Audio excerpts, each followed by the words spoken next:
শীতের দিনে কুমড়ো বড়ির তরকারি যদি এভাবে রান্না করা হয় আমার কাছে মনে হয় সবার কাছেই ভালো লাগবে। যেহেতু আমি কুমড়ো বড়ি নিজে হাতেই দিয়েছি সেজন্য প্রায় দিনই আমার কুমড়ো বড়ির তরকারি রান্নাটা থাকবে। আমি এখন বড়িগুলো তেলের উপর ভালো করে ভেজে নেব।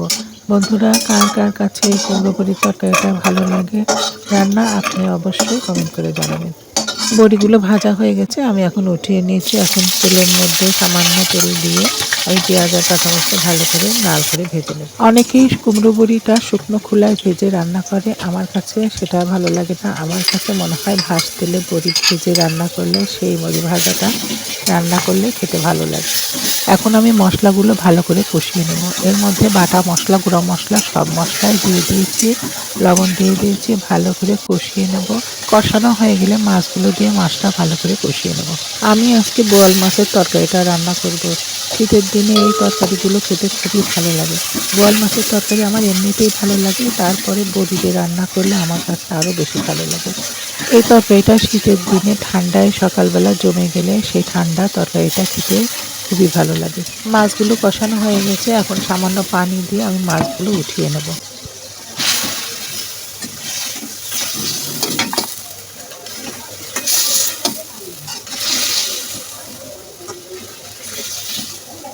মাছগুলো উঠিয়ে নিয়েছি, এখন এই মশলার মধ্যে তরকারিগুলো দিয়ে দেবো।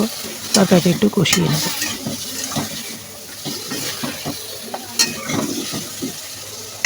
এখন একটু ঢাকনা দিয়ে ঢেকে দেবো।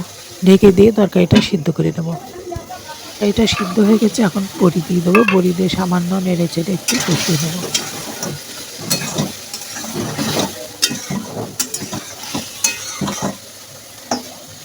তরকারিতে ঝোলের পানি পরিমাণ মতো দিয়ে দেবো, দিয়ে রান্না করে নেব।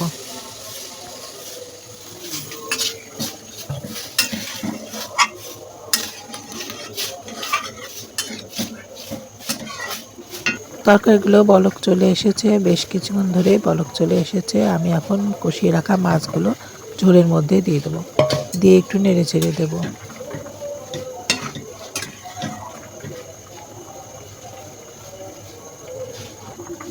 বড়িগুলো খুবই নরম, ঝোলের উপর দিলেই সিদ্ধ হয়ে যায়। আমি সামান্য কষিয়ে দিয়েছি। বন্ধুরা, আমার তরকারি রান্নাটা হয়ে গেছে।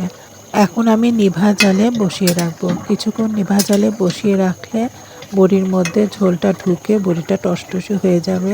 সেই বড়িটা খেতে খুব ভালো লাগবে। আমার রান্নাগুলো আপনাদের কাছে কেমন লাগে, ভালো লাগলে অবশ্যই কমেন্ট করে জানাবেন।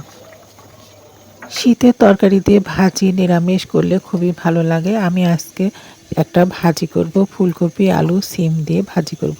সেজন্য আমি হলুদ, লবণ, মরিচ, পেঁয়াজ সব কিছু একটু পানির মধ্যে দিয়ে তারপরে আমি সব তরকারি দিয়ে দেবো।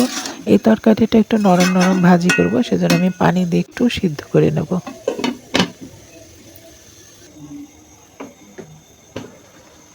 তরকারিগুলো সিদ্ধ হয়ে গেছে, যে পানিটা আছে সেই পানিটা আমি জাল দিয়ে শুকিয়ে নেব।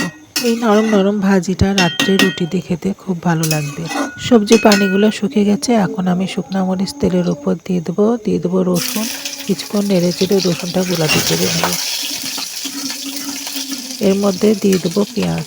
পেঁয়াজগুলো দিয়ে ভালো করে নেড়ে চেড়ে পেঁয়াজগুলো আমি গোলাপি করে ভেজে নেব। পেঁয়াজ রসুনটা গোলাপি হয়ে গেছে, সিদ্ধ করে রাখা তরকারিগুলো আমি দিয়ে ভালো করে নেড়ে চেড়ে একটু সময় নিয়ে ভেজে নেব। ভাজিটা একটু কালো কালো হলে নামিয়ে নেব। আজ এ পর্যন্ত বন্ধুরা, আল্লাহ হাফেজ।